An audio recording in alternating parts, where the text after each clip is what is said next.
Yes, we're back with another episode of Academy Radar. It's been a while. There's not been much going on, but we're here today to run through our top 10 under 21 players at Liverpool Football Club. And we're not just talking academy players, we're talking every player under the age of 21 in the academy this season. And I'm joined by the one, the only G, and this is Academy Radar. Let's go.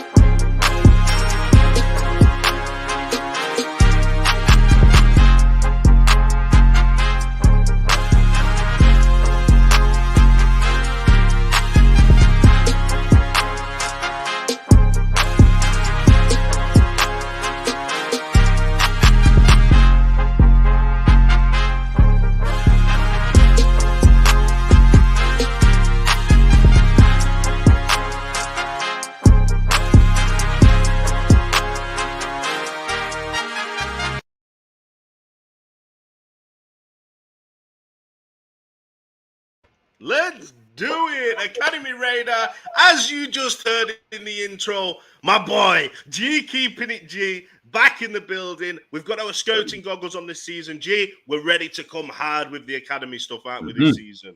100%, man. I think this season we're going to be taking a very deeper look into the academy and just kind of making sure that we, especially for the followers, for the viewers and people who do like that academy scene, we owe it to you, man, to kind of show you, look, this is what it's really like in the academies, and especially comparing it to your Man Cities, your Chelseas and stuff like that. So it's going to be fun. I don't even want to talk about Man City's academy at the minute because they're doing different things. Wow. But I want to give a big shout out to Scousers Rising as well, because they provide us with all the content that you see on Kloppzone. So please go over, give Scousers Rising a follow.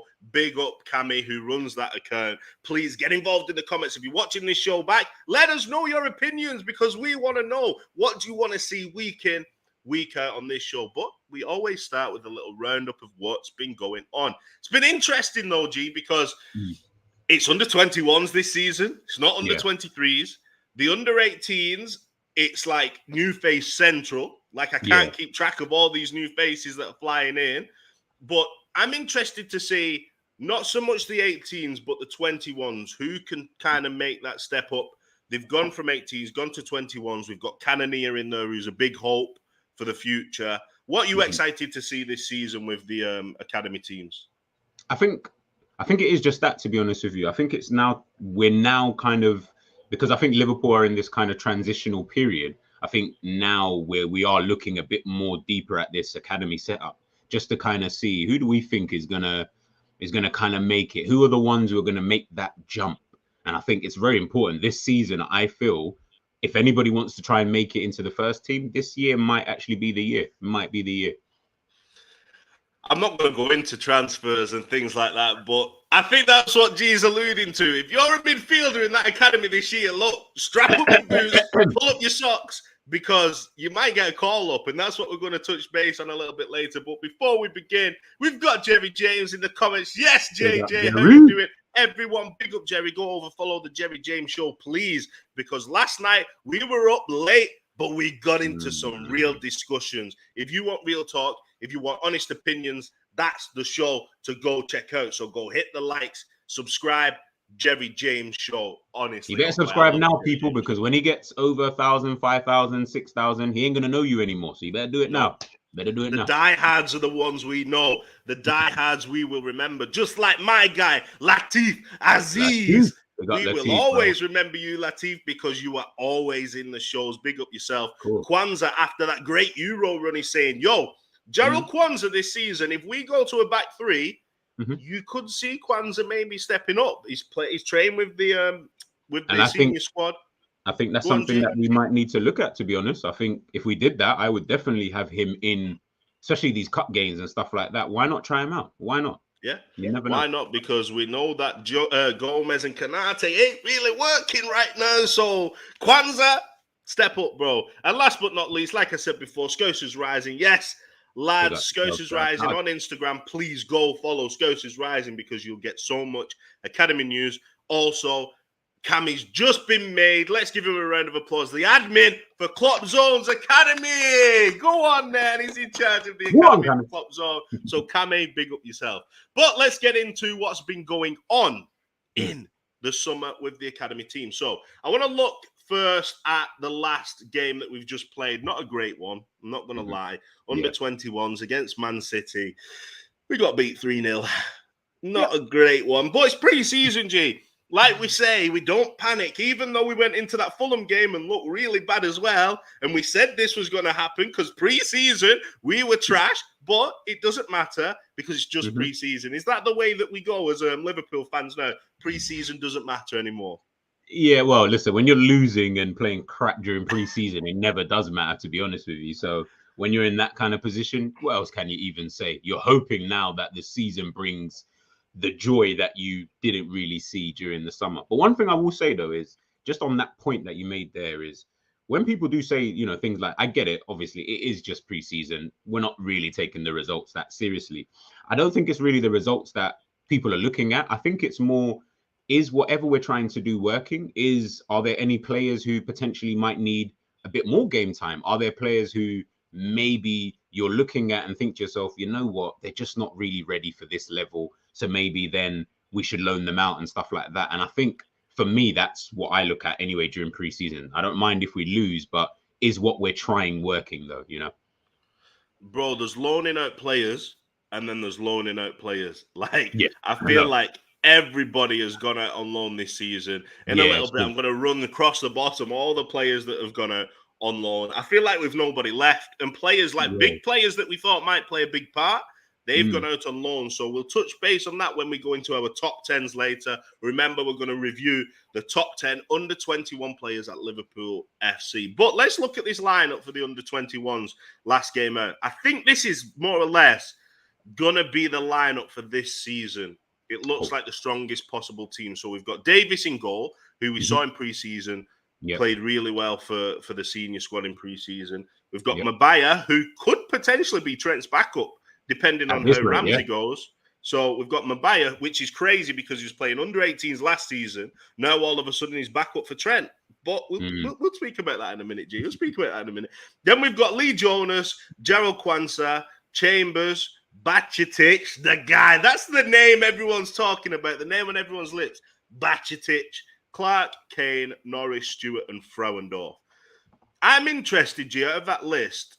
I'm not as interested to see Bajcetic at that level. I want to see Bajcetic now at senior level because we're all talking about you. Let's see what you can do in the big boys league. But I'm looking at Jake Kane. He was the star boy before he went out on loan. His 100%. Loan spell didn't go as well as he'd expect. So, Jake Kane, is this a big season for him? And if he doesn't perform, his age now, I think he's touching 21 now. Is that going to be curtains if he doesn't perform this season? Yeah, I think he knows as well, especially because there are other players who seem to be, you know, further than him in the pecking order as well. Especially, you know, I don't know what's really gone on with Jake. Like, I thought, Jake, you know, I still think Jake is a decent player. Like, you know, it's just so weird how he's just gone from, you know, being on the cusp of what I thought was the first team, and now he's at a point where, Lord knows what's going to happen this season. If I'm being honest, he probably needs a loan as opposed to staying in the under 21s. I don't think him staying there is actually going to benefit him, to be honest with you, man. But who knows? Who knows? It is a strange one with him. But don't forget, we've got the man, the savior, the one that we all want to see. Jay Spearing. He's back in the academy team, Jay. Wow. Like, I'm sorry, Jay, if you're watching this show, right? Jay Spearing, if you're watching this show, I apologize. But, bro, do you not feel a bit embarrassed? Like, do you not think it's a bit embarrassing, G? Like, how old's Jay Spearing now? Like, mid-30s, right? Like, it must be like... He's got to be older than that. Like, I'm looking at, he must be, I'll check in a minute, but he must be touching at least, he is 33. Oh, wow, you're right. Yeah, he's 33. He looks like that. Bloody hell. Do you know what I mean? Like, I'm fresh-faced 32. Do you know what I mean? Call me. You'll get me in the midfield. I'll put some shifts in. But Jay Spearing, like, I would feel embarrassed. And I'm not an ex-pro. I'm not a football player. If someone rang me up and said, yo, come and play with the academy kids, I'm like, I ain't playing with no kids. I want to play with some grown-ass men. Do you know what I mean? Like, why has he done this? I know it's a coaching role maybe in the end, but to play at 33 years of age against 19-year-olds, 18, it's embarrassing, isn't it, man? But then everything is so confusing. Think about it. Like, let's even just deep everything, right? We've let a whole host of like academy players go out on loan. The team is very bare as it is at the moment. Then we bring in Jay Spearing. Is that almost the Milner of the academy, so that he can come in and his years of experience at the highest level? I don't even understand why he would be registered as a player. I think that's what bugs people, is that he's registered. If he wasn't registered and he was just there to just coach, no problem whatsoever. Do your thing, man. I don't mind that. You've come in to register. Yeah, we've seen it as well with Tom Huddleston, haven't we? Like, Tom Huddleston's done the same thing. But which is so weird. Would we see Man City doing this? This is what I'm saying. Like, we're at the top level, G. I don't see Gareth Barry coming back. Do you know what I mean? Like, I don't see Sean Golter lacing his boots up and coming back as a striker for the academy team. Like, come on. Imagine seeing Adebayor coming back. Man, it's just... Sean Wright-Phillips, turning up, bursting down on the right wing. Sean Wright-Phillips could put a shift in. Do you know what? I'd take Sean Wright-Phillips right now at Liverpool. Like, push Salah. Yeah, but, true. Like, these are the type of things. Man City aren't doing these type of things. They've got a conveyor belt of talent. And if it doesn't go through to what Foden's done, if it doesn't push to what Delap's trying to do now at Man City... They go on to play for Dortmund. They go on to play in the Bundesliga, Serie A, La Liga. Our players go on to play in League Two, bro. League Two. And even if you just look, I don't know if you've seen, I saw it this morning, to be fair, so it's fairly new, but Chelsea have just signed 2 more academy products. They're supposedly two of the best academy products out there, at this current moment in time. Chelsea have just snapped them up. What are we doing? Fingers in eyes. Fingers in eyes. I do want to give a big shout out though to Dowak, Ben Dowak, and Kane Doherty. Like, they've come in. We were linked with them last season. They were doing good things at the clubs they were at. So that's exciting. We do sign prospects, but again, I feel like when we sign a prospect, everybody expects them to be this next savior, be the next Michael Owen, be the next Stevie G. When in reality, like, they need time. They might have been doing things in the Scottish League, but the Scottish League for me is equivalent to the academies. Like, I'm sorry, but the level of the Scottish League doesn't mean anything to me. So it is a tough one. But exactly, ask Stevie G, because he's in trouble this season. Do you know what? Stevie G should come. He should have just gone, do you know what? Pep Linders, you take the 21s, and I'll go and look what Jurgen's doing. Now, at the minute, we're questioning it a little bit what Jurgen is doing, but we can't doubt the man, what he's done at Liverpool Football Club. Like, we will forever love Jurgen Klopp. We'll be indebted to Jurgen Klopp, but there's something special coming soon about Jurgen Klopp. Don't you worry. So stay tuned. Stay tuned, people. But let's move on then to the under-18s. There's been some big results at the start of this preseason. So we've had under-21s have had a 6-0 against Wigan. Now, I'm presuming it doesn't tell you, when you try and find these scores, it doesn't tell you if it's against the under-21s or against the senior teams. But I'm guessing it's the under-21s. We've had under-21s in a 5-4 thriller against Leeds. Then the under-18s 2-1 against Port Vale. And then it was the 3-0 against Man City. The under-18 squad, I think, could challenge this season in the under-18s league. I think they could challenge. We've got so many new faces. Everybody's looking to kind of make an impression, because what you see at Liverpool is, if you do perform well, you get to train with the first team. You might not get to play in the senior squad, but training with the first team is an incentive, isn't it, for these younger guys? No, 100%. I mean, that's where you want to go. That's what you're aspiring to as such a young player. So to be able to even get that opportunity, I mean, I would love that. If I was a 16, 17-year-old and I got to train alongside Mo Salah, Van Dijk, Thiago, like, come on, man, that could only bring you more experience and keep pushing you so that you can make sure you stay there long term. It's madness, like thinking.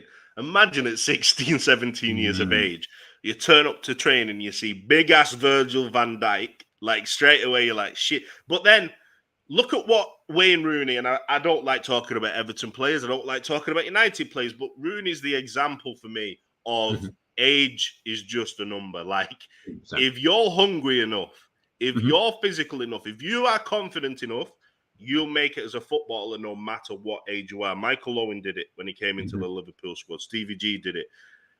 Are the academy players today, and I don't want to generalize, I don't want to kind of put them all in one bracket, but are they a little bit soft, G? Are they a little bit pampered? Are they a little bit like, here's your little kind of sponsorship deal with, I'll not name the company because then that's going to directly call someone out from our academy, but are they a bit pampered? Are they a bit like, let me massage your ego a little bit? Yeah. I was about to say something, but it will just hot up who it is. In regards to like things like that, 100%, man. Like, obviously, Rooney, big guy when he was like 16, so he was physically ready to play with the big boys anyway. But if we'll take Michael Owen, because he wasn't big, wasn't strong, he was just fast and had an eye for goal. And I think now what we're seeing in like the academies is that, for example, Cannonier's quick, got an eye for goal. He's, if you want to, I'm not trying to compare the two, so please no one kill me. But if you looked at him and Michael Owen, it's the same kind of trajectory in terms of what they're doing in the academy and them getting to the next level. The problem that you do have now is that players are just kind of, it's like they're stuck between a rock and a hard place. They really, some players just don't really know, because now with how the game is, we don't really have time to kind of bed in a Cannoneer. Do you get what I mean? We're trying to win the Premier League, the Champions League, you know, we're at that stage. When we had Michael Owen, we weren't at a stage where we were trying to realistically win the Premier League. It was just more about competing for European places. I can't remember if it was 4 or 3 back then, but it was competing for European places and then trying to push with the players and stuff like that. Now, teams haven't got time. Money, so much money is involved.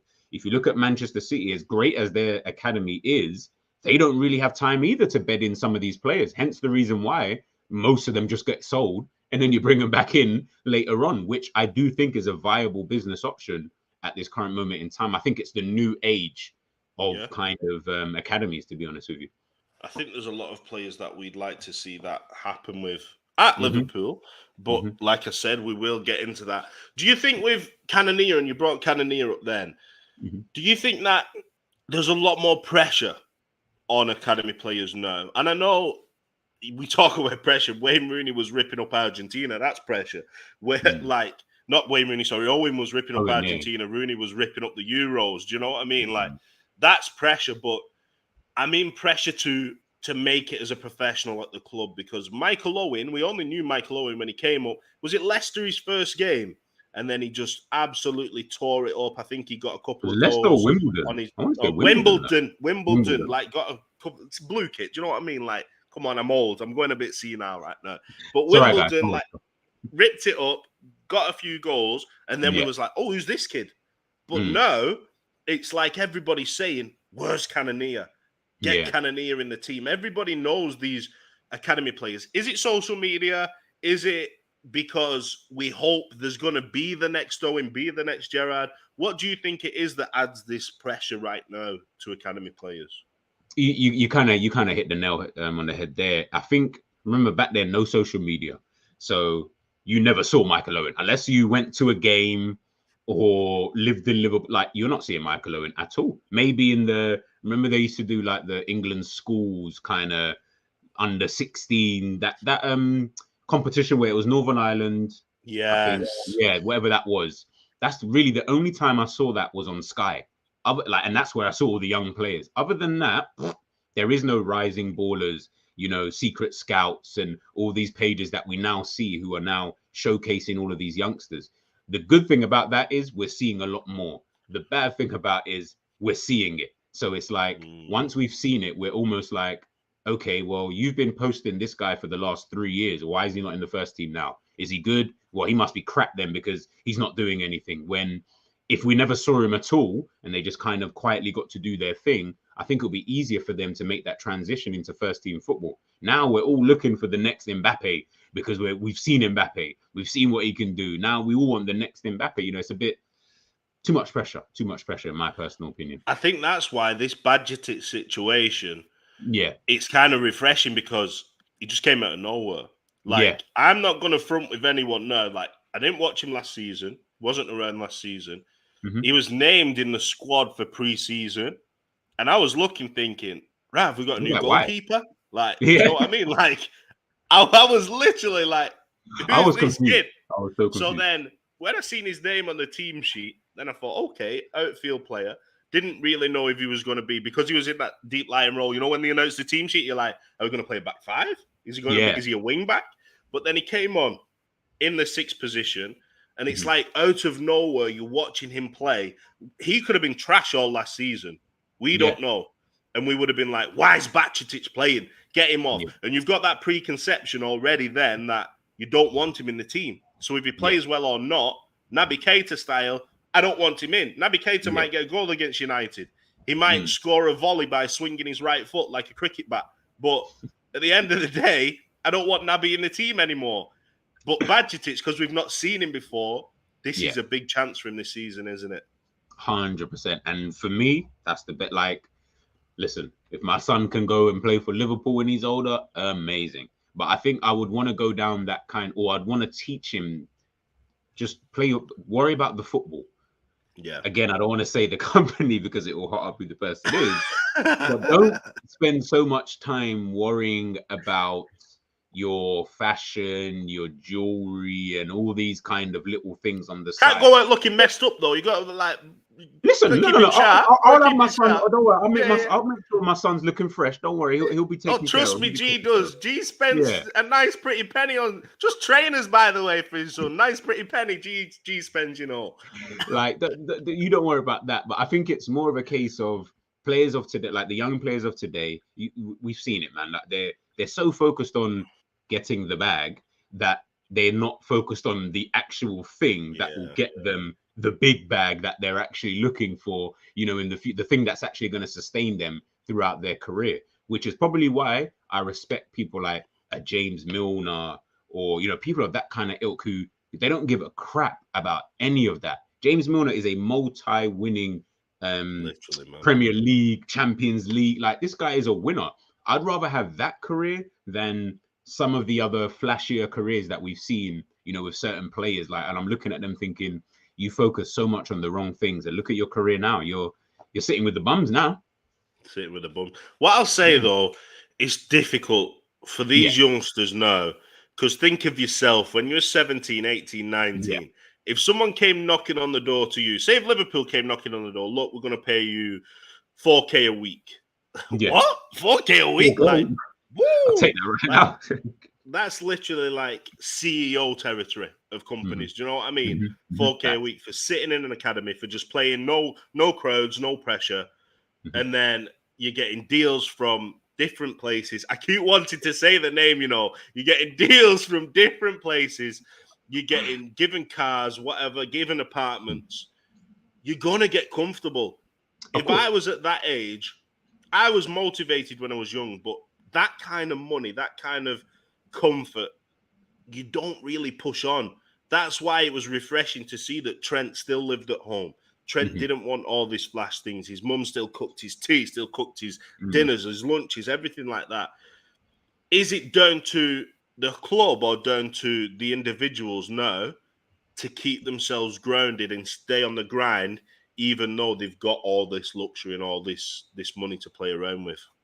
Yeah, I think all clubs as well. This isn't just Liverpool. This is for like all clubs around the world. Like, I think they do hold a bit of responsibility for the way that football has kind of gone. Like, I've always felt like when I was in Arsenal Academy when I was younger, it's like you get to like a certain point, and when you get to that like point, I wasn't good enough, so they released me after my trial. So I think you was good enough, G.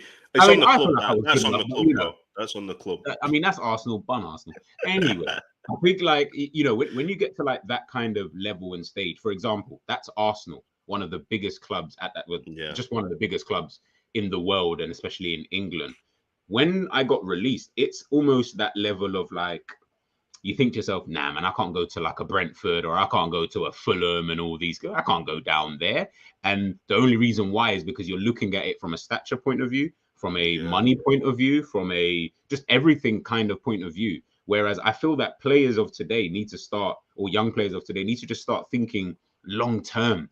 I just don't feel like they all think long term. Like, and again, I'm just speaking from experience, and obviously hindsight is a wonderful thing. If I could go back in time, I would have told myself, look, you'll bide your time. If you want to play for Arsenal, you want to play for Liverpool, you want to play for whoever, bide your time. The money and all of that stuff, it will come, I promise. Look at all of these players and think to yourself, look at all the top echelon of players. Yeah. Most of them, Salah wasn't really making that good money when he was at Fiorentina and Roma. Now he's making good money. Wasn't really, but he put in the graft. Mane, prime example.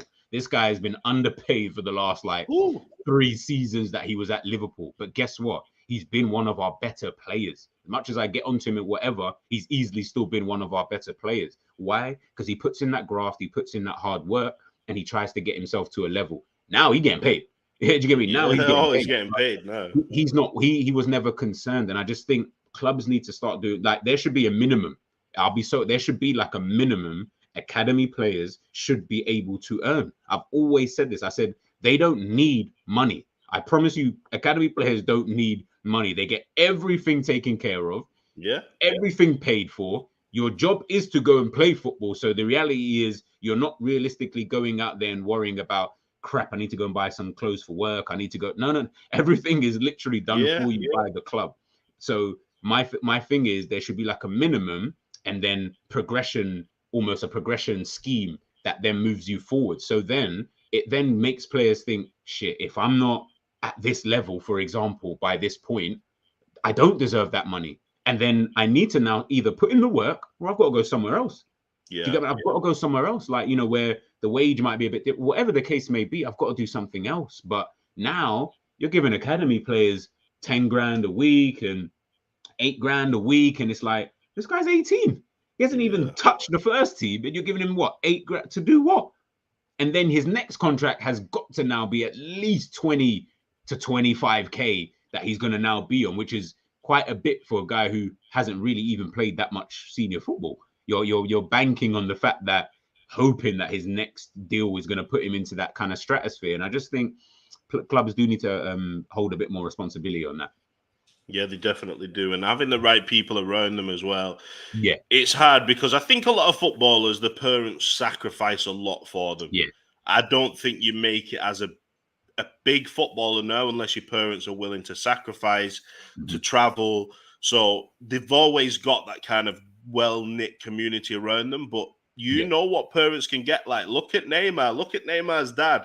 Like, Neymar's so fortunate that his head really has been screwed on at such a young age, because he could have just gone down the route of, you know what, let's just cash in while we can. But he's knuckled down, and that's what they need to do. They need to look at themselves and say, do you know what?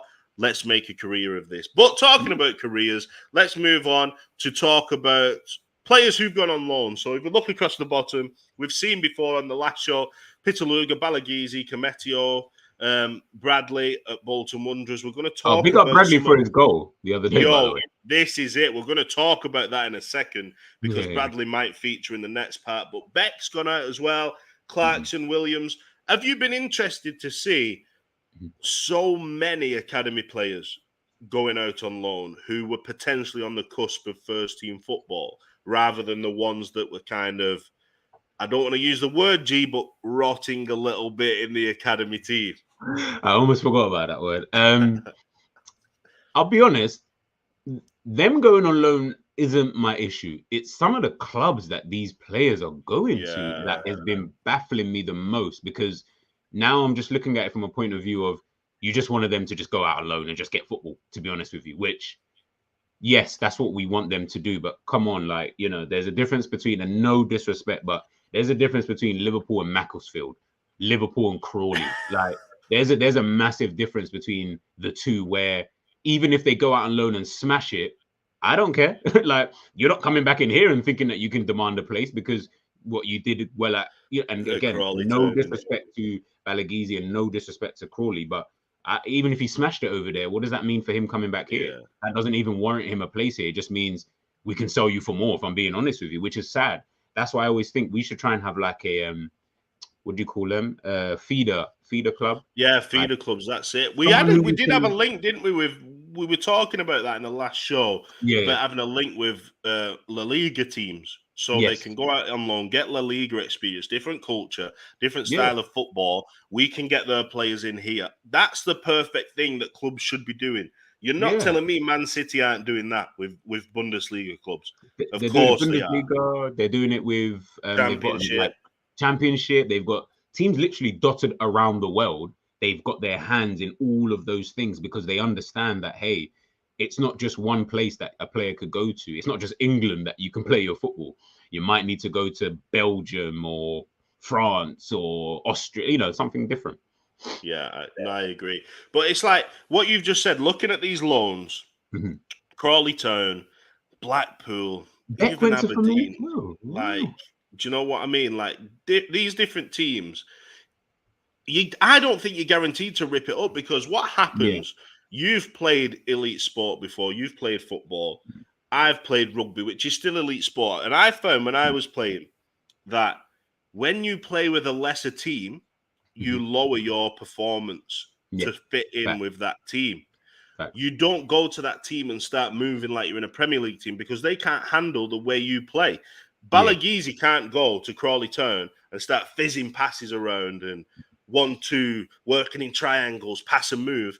He's got to go, right, do you know what I need now? I'm going to have to knuckle down, get physical. I'm going to have to try and maybe dribble a little bit more, play long balls. And he comes back to Liverpool, I think, a lesser player because when he comes back, he's like, chee! Like, what's this? Like, this pitch is like a carpet. It's not like a farmer's field. Like, these players, they're in intelligence. They're moving the ball quick. I think that's what we're going to see with Jake Kane this season. And he was such a baller. Do you think that plays a part playing with lesser players? Yeah, 100%. I used to always think that, like, when you go from, like, one level, especially, like, when it's kind of extreme, think about Liverpool, Crawley, and Macclesfield. Like, that's a big, big jump that you're making. And I used to always think when you go, like, when I went from academy back to, like, Sunday league football, I just started playing within myself because it was always like, well, the reality is in my mind, and I'm not saying this is truthful, but in my mind, I'm better than you. So it's like, I can't play at that level because you can't play at that level.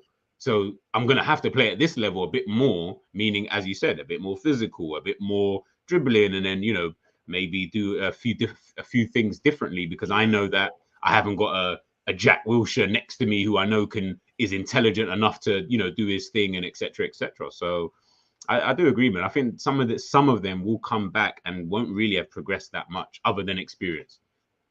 Yeah, maybe physicality as well. I don't know, like maturity, but I don't know. I don't know if it's worth it. But anyway, Scousers Rising is saying Saturday last week, Leighton Clarkson gets a goal. Tuesday, Conor Bradley gets a goal. And on Wednesday, Tyler Morton got an assist.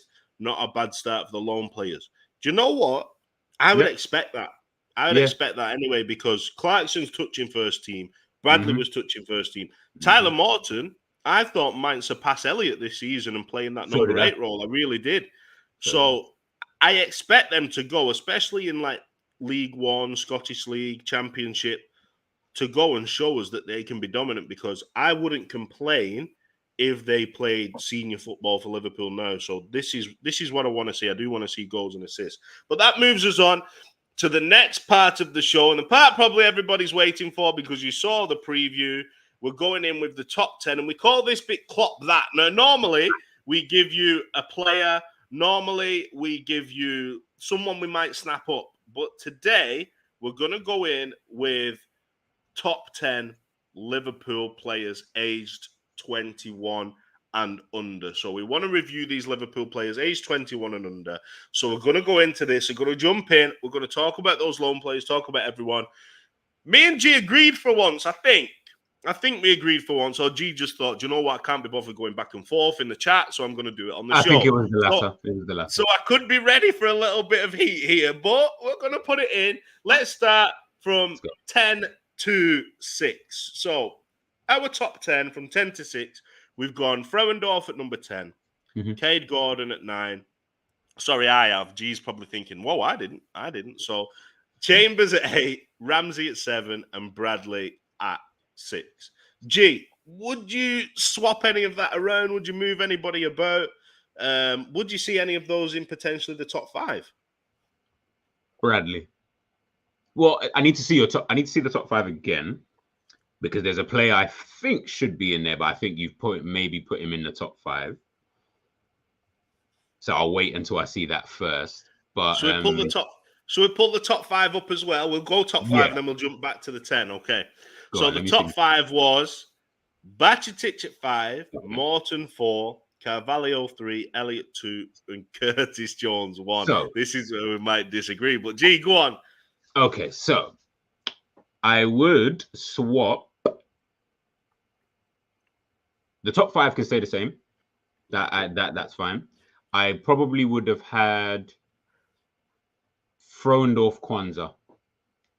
That's the only one I'm thinking of. Do you know what I thought you might have maybe said Muzhalovsky as well, but I had a bit of an argument for that one. But the potential's there. Yeah. Frauendorf. I'll give you my reason for Frauendorf being in there instead of Kwanzaa. Kwanzaa, I feel like our strongest depth position is probably centre-back at Liverpool. And it's difficult to break into that team because you've got Nat Phillips, who's probably not going to play, and he's already above Kwanzaa in the pecking order. Exactly. It depends if we change system. I put Frauendorf in there because what I got from that last preseason game is that if Jota's out, if Nunes and Bobby aren't fit or not playing, it looks like Frauendorf's the 4th choice striker, which is mad to me because he played striker in that game. Bobby and Nunes obviously played the day before, so there was no fresh legs. They wanted someone new. Frauendorf came in at centre forward. He's played so many different positions, hasn't he? Which is good. It's good being versatile, but where would you see him? Where do you think his main position should be? Should he be that 4th choice striker, really?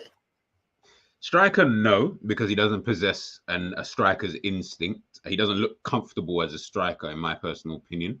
And as he gets older, you'll probably notice it a lot more and more. I think he gets in there just through to athleticism, relatively quick as well. I would have had him on the wing, but you know what I find very peculiar about this list? There's a name in there that people probably would have had at least in the top 5, easily. You can maybe guess probably who it is, but I'm looking at Gordon and I'm thinking to myself, bro. And the thing is, I don't even disagree with you putting him 9th. That's what's the scary. I was close to not putting him in the top 10 because where are you, bro? Like, what you doing? Bro, like, I'm hoping, and like, touch wood, it's just injury, because if it isn't, Gordon, I'm sorry, mate, but you need to pull your finger out your ass, because at this present moment in time, look at the names that we've got ahead of you: Chambers, Ramsey, Bradley, Bajcetic. Like, these players shouldn't be like the top 3. I think we had there. They're a given. You're not getting past. Those 3 you're not getting. Oh, sorry, the top 4 you're not getting past those guys. That's fine. But the Bajcetic shouldn't be surpassing you, mate. He should not be surpassing. I'm sorry, but you should be at a stage right now. We should be looking at Clyde Gordon on that right-hand side that we are crying out. He should be the backup. He should be Mo Salah's backup this season. 100%. 100%. But he's not. He's not. And I'm looking, and again, this is probably why Frauendorf has kind of almost snuck in Jurgen Klopp's plans ahead of him, which is obviously, listen, that's fantastic. Like, I've always said this, it's all about the opportunity. Like, if you sometimes an opportunity might just arise. If you can slip in there, by all means, my man, you do your thing. But Gordon is definitely someone I'm actually genuinely worried about. And this season, we got to see something. Otherwise, not looking too good. Not looking too good. It's not looking good. I want to stick with 10 to 6 for now. Yeah. We've got, let me just pull this up from Scotia's Rising. Connor Bradley 6th with the crying emoji. Do you know what? He has to be. He's lucky that he's above Ramsey because he's out on loan. This is the problem. But I've not seen much of Ramsey. But if you're bringing Ramsey in, well, yeah, that's it. We've not seen anything of Ramsey. But if you're bringing Ramsey in, sending Connor Bradley, Nico Williams out, that suggests to me that Ramsey's got to be in this top 10 somewhere because he's probably going to be Trent's backup this season. Yeah. Because we've seen Mabea. I like Mabea. He's not bad, but he needs some time to grow, develop his game. So Ramsey's going to be backup. But Connor Bradley, for me, should have stayed, G. Connor Bradley was the perfect example of what we need at right back. Defensively sound, can attack, great with his crossing, great assist, fits the mold of what Trent does. He's tearing up strips already at Bolton. Team of the week in the first game of the season. Scored an absolute banger, by the way, from about 30 yards. Would you like Connor Bradley back? Do you want to see, could Connor be pulled back at some point? If Trent got injured this season, could you potentially see Connor Bradley getting pulled back, or do you think it's just going to be Gomez, Milner, Ramsey fill in for this season? I think it would. It's a tricky one because I'm with you. I don't even understand why you bought Ramsey, sold Nico, and then put Bradley out on loan. Surely Bradley would have been the Ramsey of the team. Do you get what I mean? The only thing I can think of is, and I agree with you, bro.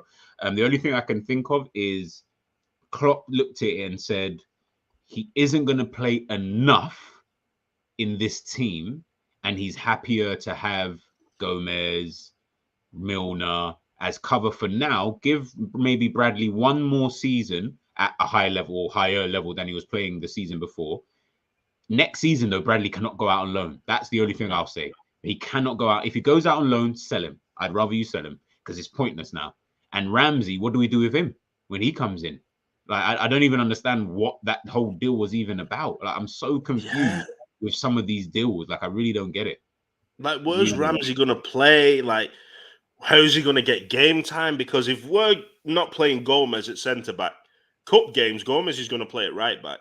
100%. So if we paid this money and brought Ramsey in to just be an academy player, I'm very confused about the situation. But this one is an interesting one from Latif again.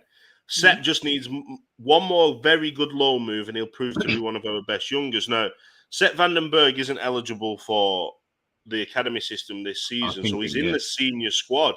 So he's not really played all that in pre-season.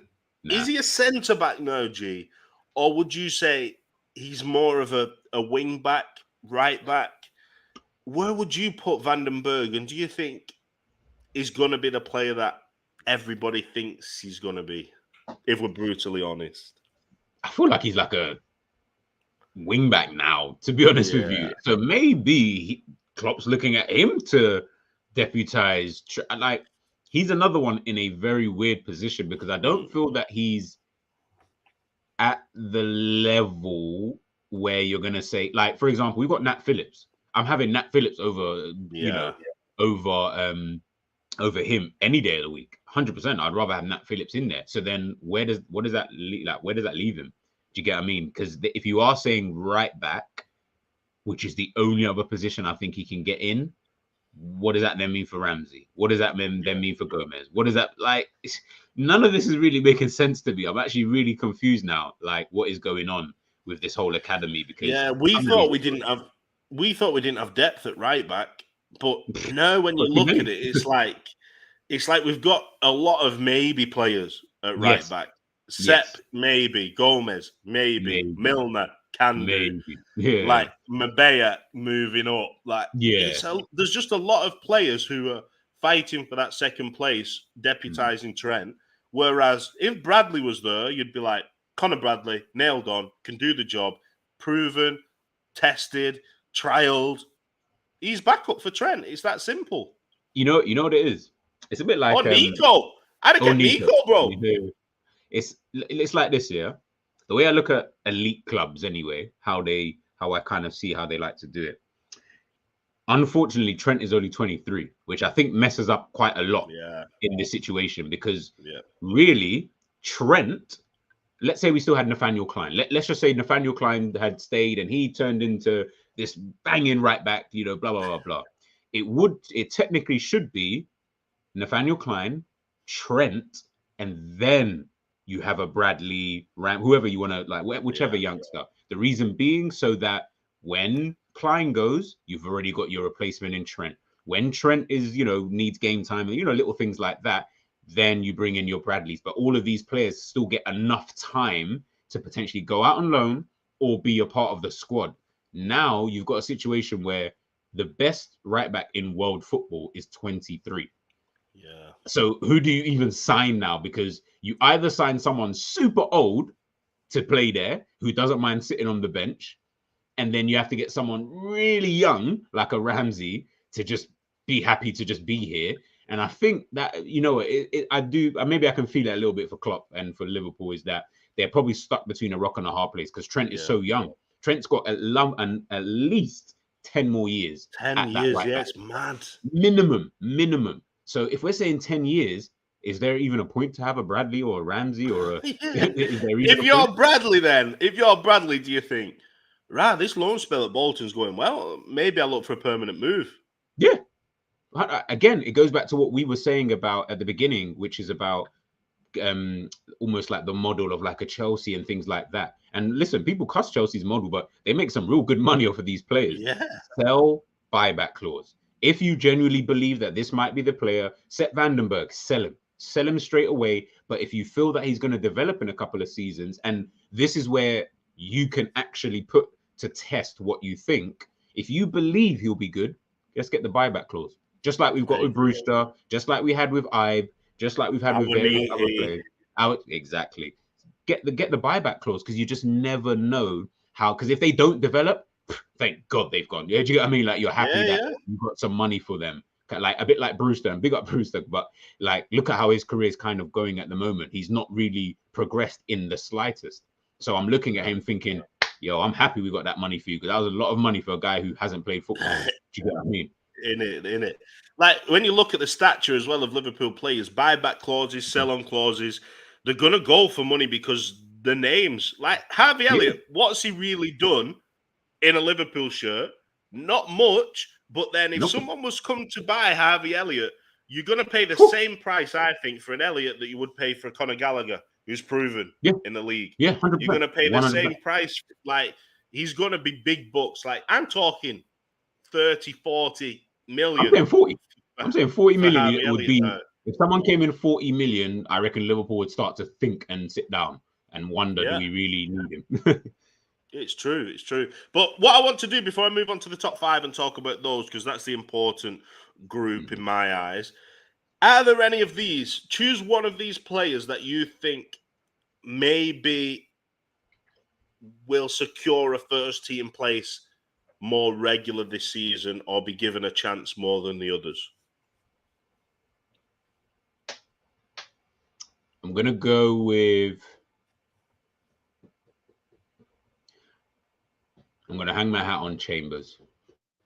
I agree. I feel like he's very versatile. And one injury, I reckon he then comes straight into that squad. Was he not in the squad for the Fulham game? He was in the match day. Yeah, he was in match day squad for the Fulham game. I think Chambers will be the one. And remember, I've said this many times. You just never know. We're looking at all these other players. Chambers could just walk through the back door into the team, and then there we go.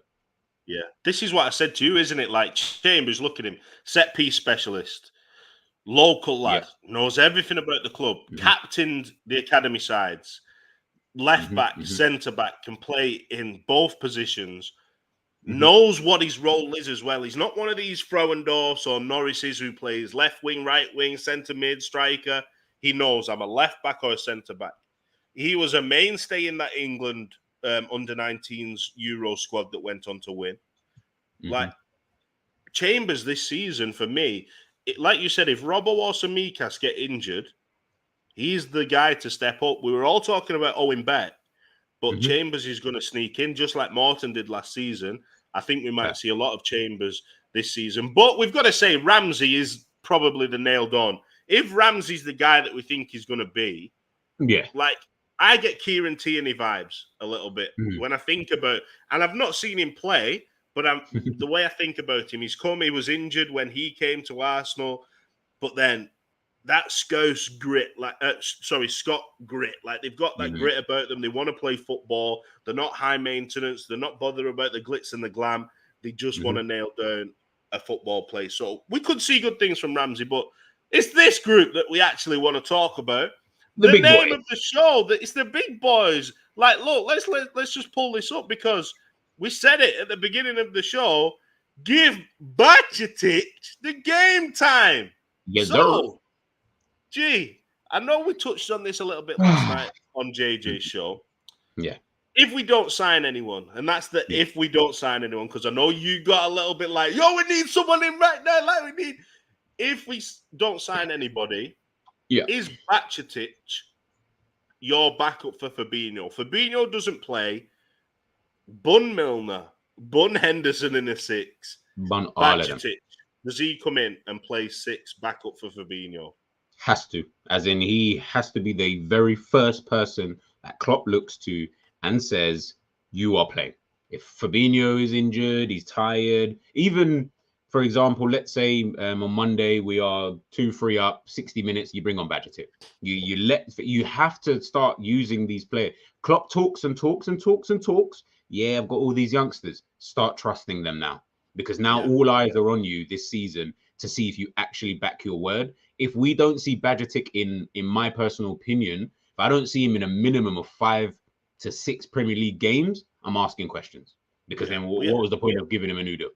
What's the point of giving him a new deal? What's the point in playing in pre-season so much? Exactly. What's the point in putting him in your match day squads? I feel like sometimes we're giving these young players so much hope. They're working hard. And then all of a sudden it's like, right, back to the academy, see you later. Like, no opportunity for him. Look at Curtis Jones. Let's be honest. When he first came into the team under Klopp, it was like, yes, fair enough. You're giving him a couple minutes here, but then I even felt like there was a level of disrespect. Like you're giving him the last kick of the game, or he comes on for 2 minutes. Like, is that just to get appearances? To get a trophy? Like, if so, I don't rate that, to be honest with you, because we got to be really seeing what these guys can do, because we're not signing a midfielder clearly, so we need to see what these guys can actually do in the midfield. And let's be honest, if I'm looking through that list, in my personal opinion, Carvalho is the most experienced person on that list because he's played the most amount of football, obviously, at Fulham. Do you get what I mean? So I'm looking at it thinking, Jones, not enough. Elliott, obviously at Blackburn. Morton, he's now getting there. Bacetic is obviously still quite young. Carvalho is the only one who I'm looking at and thinking he's got enough experience. He's even spoken about trying to get to the Portugal squad this year for the World Cup. So he's ready. I agree. And I've put the list in this order. Like, I want to see if you shuffle the order around in a second. So have a think while I'm talking, see if you would shuffle that order around. I've put the list in this order because Morton, for me, would probably be number 2 if he wasn't out on loan. I think Morton in a number 8 was more proven than the others at Premier League level, Champions League level even. Let's not forget that. And I think as a number 8, a little bit of defensive responsibility, but less physicality, can be a little bit more cute on the ball, likes to get a shot in. I think Morton would have been number 2. But because he's on loan, I think we could see him called back if we get more and more injuries. Yeah. Because we're not going to sign anyone. But I've put, a lot of people would be saying Elliott 1, Jones. Maybe people put Jones 3 behind Carvalho. But I've put Jones at 1 because obviously I love Jones. Like, don't get it twisted. Let's not lie. I've got a loyalty to Curtis Jones. But Curtis Jones, out of all those, we say Carvalho is the most proven. But Jones has played in big games, started games against United, started Champions League games, tore it up in the Champions League, by the way. He's Liverpool through and through. He's gone through the academy. He's got the most games in a Liverpool shirt out of all these players.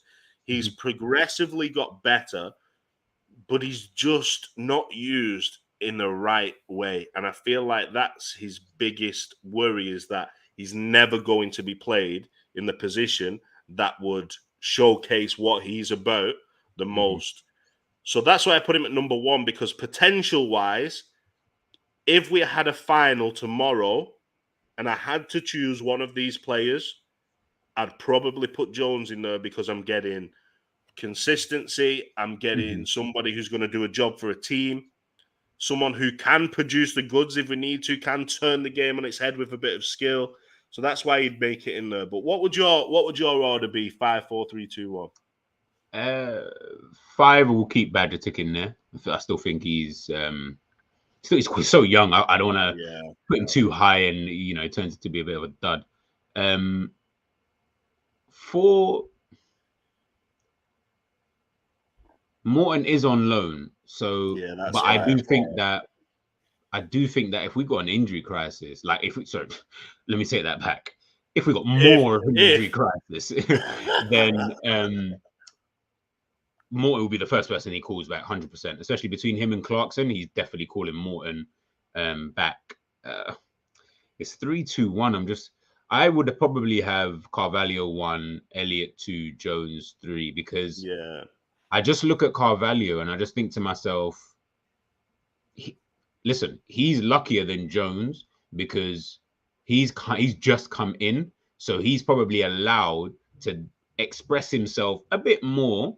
And then we've got a different look attacking, and we've got a different look. So it's like he can basically do what Diaz did last season, which is I can come in and I don't really need to do much of the tactic stuff. I can just do my own thing, show you what I can do, and then you might have to just try and implement that within your tactics, if that makes sense. So that's probably why I would have Carvalho. And I just think with Jones, listen, look, I like Jones, and I've watched him for age. Under Stevie G, I used to watch Jones religiously because I used to think, yo, who is this guy? Like, he was just ripping it up in the academy, captain, like he was scoring better. It was crazy when I used to watch him, crazy. But then he's just come into the first team, and I feel honestly that Klopp has been doing him a bit of a disservice and a bit of a disrespect because he's either not playing him in the correct position or the role that he's asking him to do, which is basically the Ginny role.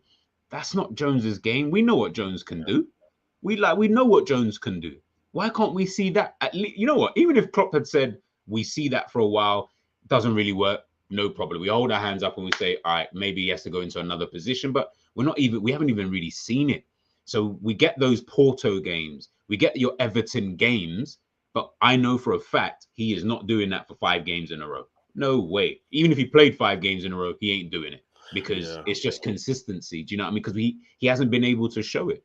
And Elliott. I mean, that's Klopp's probably favorite out of all of the 5. To be honest with you, he loves him. Yeah, he's going to keep forcing Elliott. He's going to keep forcing him no matter what. We know we're going to see Elliott like playing I think Elliott's going to. Let me try and Thiago's out. See, naturally, right now, Jones. I know he's out. I know he's ill or he's injured. I'm not sure what the deal is with it. I know he's injured, but I'm not sure what the deal is, and I think it could be more serious than we all presume. I think they're trying to keep it hush-hush, if I'm being honest. Yeah. But if you look now, Thiago out, Keita out, that's the left side. Mm-hmm. So, naturally, Carvalho should be the guy that comes in. Yep. But we're going to see Elliott forced, I think, this season. And I think the new contract suggests that. Klopp loves him anyway. I'm not opposed to it, though, G. I'm not opposed to having Harvey Elliott playing. Yeah. But why not play Carvalho? Could you see Carvalho pushing Diaz out of the team if Diaz doesn't start getting the return that I know you've been asking for from him? Yeah. I'm looking, but the thing is, it's like I then find it so unfair because I don't feel like Carvalho is a left winger. And especially not the left winger that we kind of require, in the team, like dynamic and stuff like that.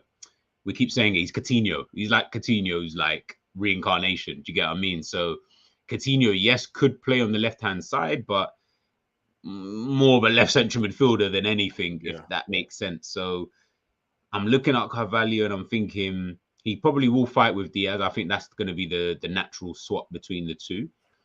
Elliott's going to get forced regardless. Don't you think? Look at all of those guys. Like Elliott and Jones. One plays left wing, one plays right wing, but they're both being asked to play central midfield. Yeah. Does that not tell you something? Like, come on, we've got to play these players. We saw Elliott, like Klopp literally saw him at Blackburn play on the right wing. But somewhere between then and summer, he said, nah, you know what? He's got to be a central midfielder. Yeah. He's got. Totally. Where did you see that? Like, how do you look at a player who's gone on loan and ripped it up as a right winger, and you turned back and said, "Hey, he's gonna be a central midfielder. I can see it right now." What? I don't even get it. Like, I don't get the thought process that Where even do you happened. like? Yeah, where does that thought process come in? Because he was even hugging the touchline, cutting in Iron Robin style for Literally, Blackburn, and then literally. all of a sudden, like, okay, now I want him central. I want him playing 1-2s. That's not Elliot's And you game. got to remember, we require on that right central midfield position, we require someone to be able to help Trent.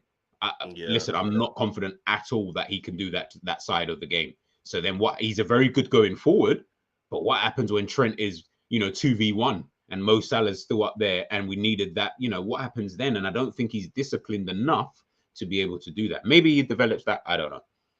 it's hard to develop that kind of instinct though. Like you've got to Yeah, be naturally like. That's why Tyler Morton I thought fit the bill because yeah. positional wise, Tyler Morton is immense. Hmm, I'd hmm. say Morton's up there probably better positionally than Fabinho is, but Fabinho's a Oh, little really? bit more aggressive. He's got those long legs just save him from a lot of He's a got an lot of eye for sin. a tackle. He's got an He eye for a has. tackle. No, Fabinho for me, I don't want to say it and get clipped for it, but can be a little bit overrated Yep. sometimes. Yep. I think he's been the kind of downfall in a lot of games, but he gets away with it because it goes down to the back four. Van Dijk 2v1, Trent Hmm. 1v1 at the back post. These things don't happen if Fabinho's doing the role he should be doing, but he's caught out a lot but gets away with it. So I think Morton, he would have been perfect for that right central midfield role. So we'll see Mm, what Klopp's got in store, G. Do you know what? mm, I'm just excited that finally we've got 5 players here. I know one's on loan, but there's mm, 5 who could have a future and we could start seeing this next level of Liverpool. Like when Klopp leaves 4 years' time, if these mm. guys have played, I genuinely think Jones needs to leave.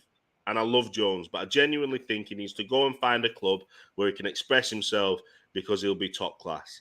Mm. But Elliot Carvalho, Badgetic, Morton, those 4, I would be happy in 4 years' time if Yeah. that's our solid central midfield for the future. Would you be like if they progress the way we want them to progress?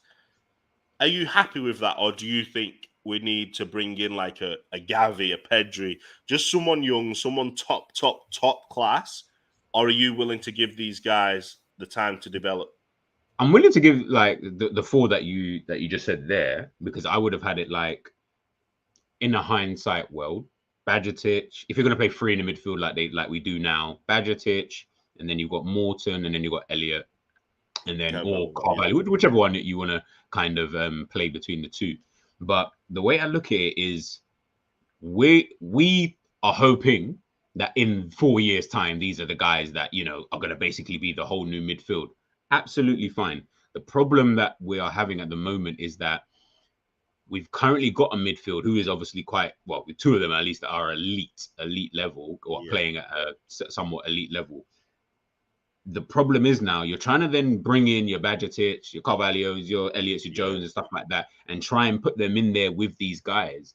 You almost do need, like, those guys are old. These guys are really, really young. We kind of do need that middle player who almost bridges the gap to these youngsters so that it's not going to be such a, oh my goodness, like we've had to go from Fabinho to Badgetic kind of thing. Not to say Yeah. Badgetic is crap or anything, but it's a bit of a drop in terms of personnel or name wise and stuff like Is that. So this then why we're so frustrated with Cater and Oxlade Chamberlain? yes, Because because they are supposed to be the we, middle guys who yeah, bridge the gap. Yes, 100% it's agree. 100% agree.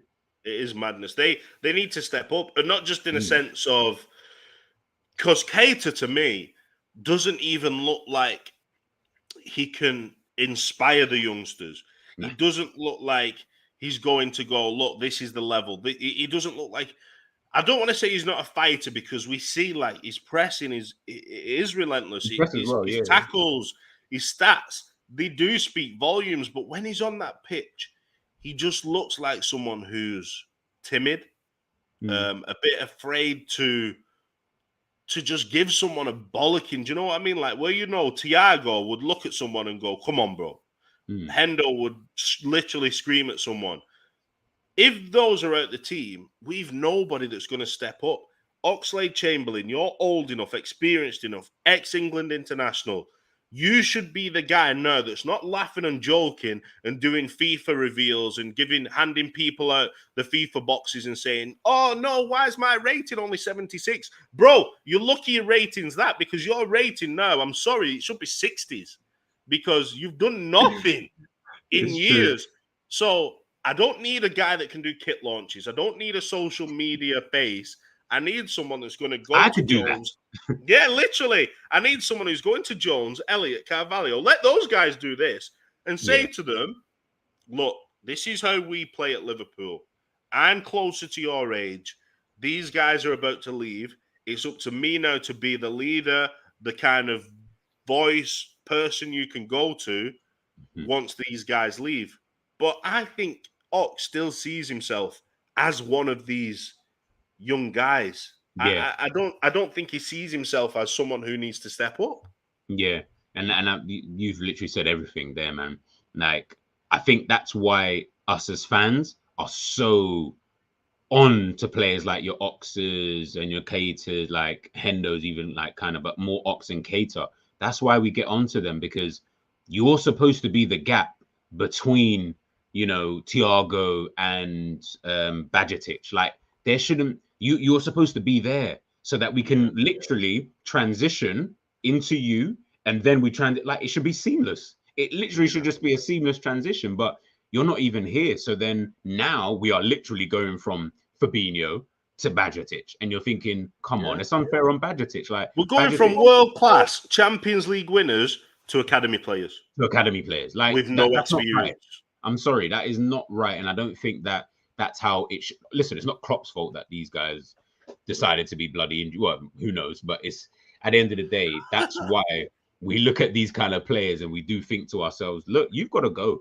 Like, speaking about your Ox and Caters, because if the players who are coming through now are better than you already, you might as well go and we just play Bajcetic, Carvalho, Elliott, Jones. I'd rather that. I'd honestly just rather got rid of the other two, play Bajcetic, play Carvalho, play Elliott, play Jones. I want to see them as opposed to seeing guys who clearly can't really make the grade here at the club.